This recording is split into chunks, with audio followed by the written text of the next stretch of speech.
Emma Carson pressed her palm against the cool glass door, her breath catching as panic fluttered through her chest.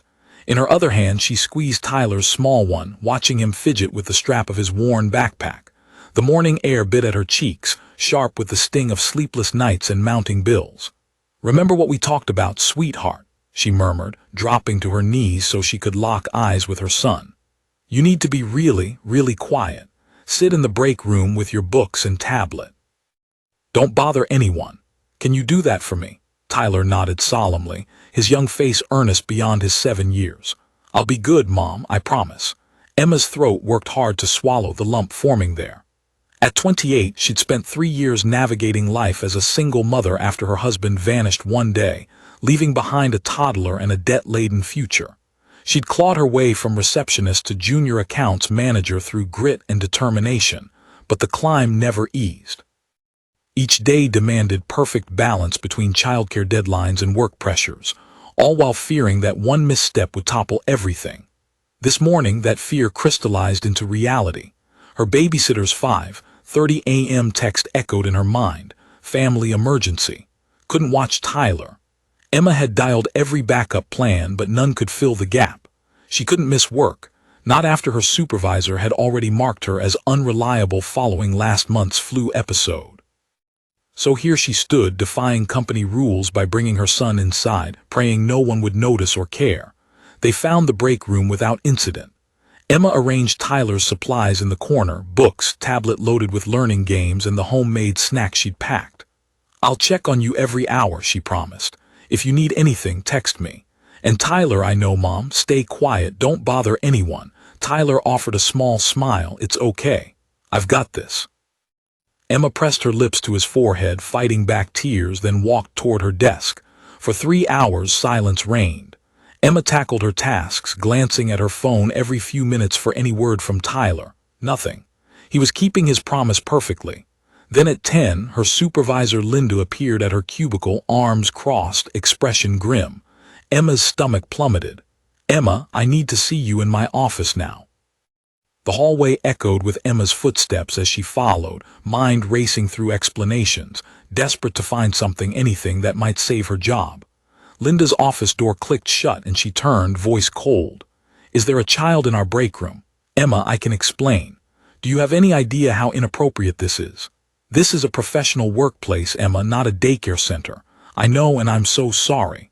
My babysitter had an emergency and I had no other options." Tyler is being completely quiet. "He's not bothering anyone. I promise this won't happen again." "You're right. It won't happen again," Linda interrupted harshly, "because you're fired, effective immediately. This is the final straw, Emma. You've been unreliable for months, calling in sick, leaving early, now bringing your child to work. We need someone we can count on."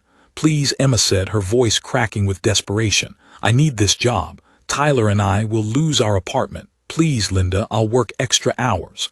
I'll take a pay cut. Just please don't fire me. The decision is final. HR will process your termination paperwork. You have 1 hour to collect your things and leave the building. Take your son with you." Emma moved back to her desk in a daze. Around her, coworkers exchanged whispered glances. Everyone knew everyone had witnessed her humiliation. She began boxing her few possessions when voices rose near the elevators. The CEO was there, something that rarely happened. Michael Bennett, the 35-year-old founder of Bennett Consulting Group, moved through the office with practiced efficiency, but today he seemed different, more present, more human than the spreadsheet wizard she'd heard stories about. Emma barely registered his presence. She cared only about how she'd feed her son next week. Heading toward the break room to find Tyler, she heard her name. Emma Carson. She turned to see Michael standing behind her. Up close he was younger than she'd imagined, with dark hair and sharp features softened by genuine concern. "Yes, Mr. Bennett. I heard you were just terminated. Is that correct?" Fresh embarrassment washed over Emma. Of course he'd heard. The CEO likely reviewed every termination. "Yes, sir. I was just collecting my son and leaving." "Why were you fired?" Emma swallowed hard. "I brought my child to work. My babysitter had an emergency and I had no other options." "I know it was against policy, but where is your son now?" "In the break room. He's been quiet all morning. He hasn't bothered anyone. Show me." Confused, Emma led Michael to the break room. Tyler sat exactly where she'd left him, cross-legged on the floor in his blue hoodie, absorbed in a book about space. He looked so small, so fragile, and Emma felt tears prick her eyes again. Michael lingered in the doorway, watching Tyler. Then, unexpectedly, he stepped inside and sat beside him. "What are you reading?" Michael asked. Tyler looked up, surprised, then held out the book. "It's about black holes. They're really cool. They can trap light and everything." "I know," Michael said gently. "I used to read books about space when I was your age." Tyler's face brightened. "Really? What's your favorite planet?" "Saturn. I like the rings." Michael smiled, and Emma saw something shift in his expression, something vulnerable and human. "Can I tell you something, Tyler? When I was 7, just like you, my mom used to bring me to her office sometimes." Emma's breath caught. She was a single mom, Michael continued, his voice soft. "She worked as a secretary at a law firm, and sometimes when she couldn't afford a babysitter, she'd bring me to work. I'd sit in the break room just like you, with my books and homework, trying to be invisible." Tyler's eyes widened. "What happened?" "One day her boss found out. He fired her on the spot. Said it was unprofessional, that children didn't belong in a workplace." Michael's jaw tightened with memory. "I never forgot how that felt. Watching my mom cry, knowing it was because of me, knowing that someone had decided we didn't matter enough to deserve a chance." He looked at Emma, and she saw tears in his own eyes. "I built this company because I remembered being that kid, because I promised myself that if I ever had power, I'd use it to make sure no one had to choose between their job and their family." He stood up. "Emma, you're not fired. In fact, I'm promoting you to senior accounts manager, effective immediately, with a 20% raise." Emma stared, unable to believe what she was hearing. "I what? And furthermore," Michael continued, his voice growing stronger, "I'm announcing a new company policy today. Bennett Consulting Group will be implementing an on-site child care program for employees. Until that's ready, any employee facing a child care emergency is welcome to bring their child to work.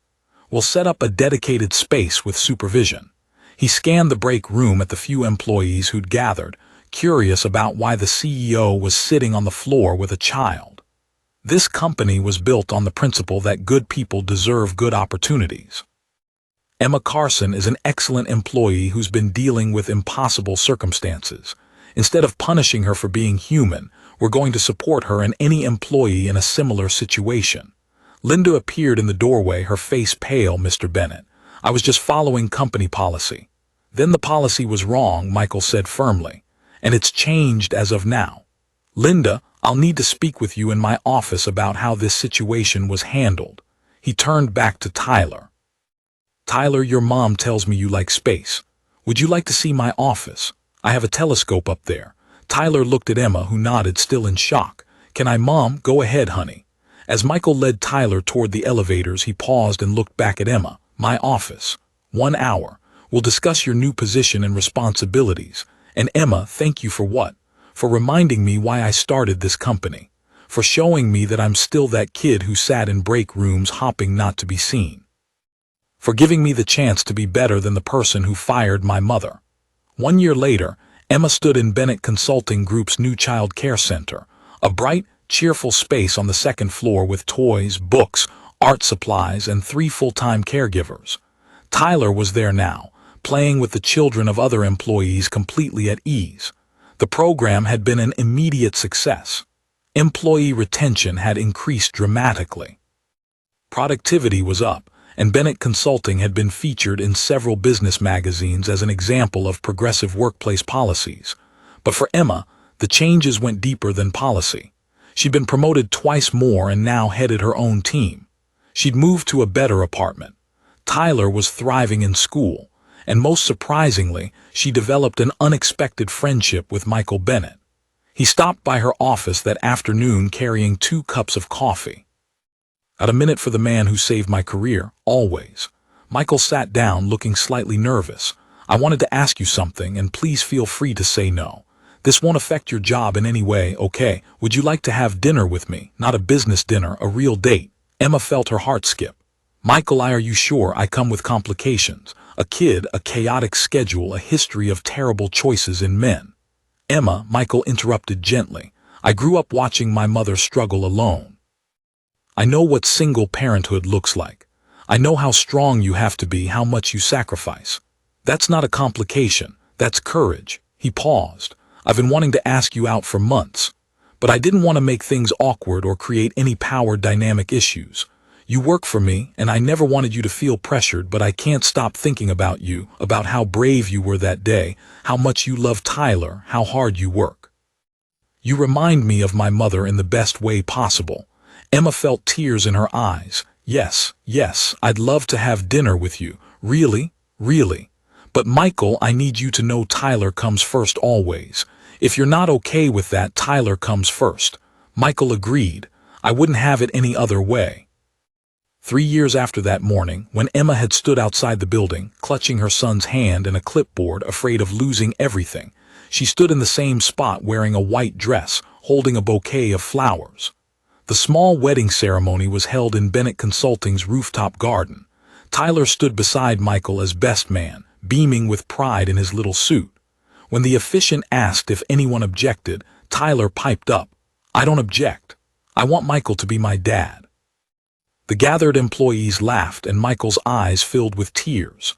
After the ceremony, as Emma and Michael slow danced, Tyler ran up and wormed his way between them.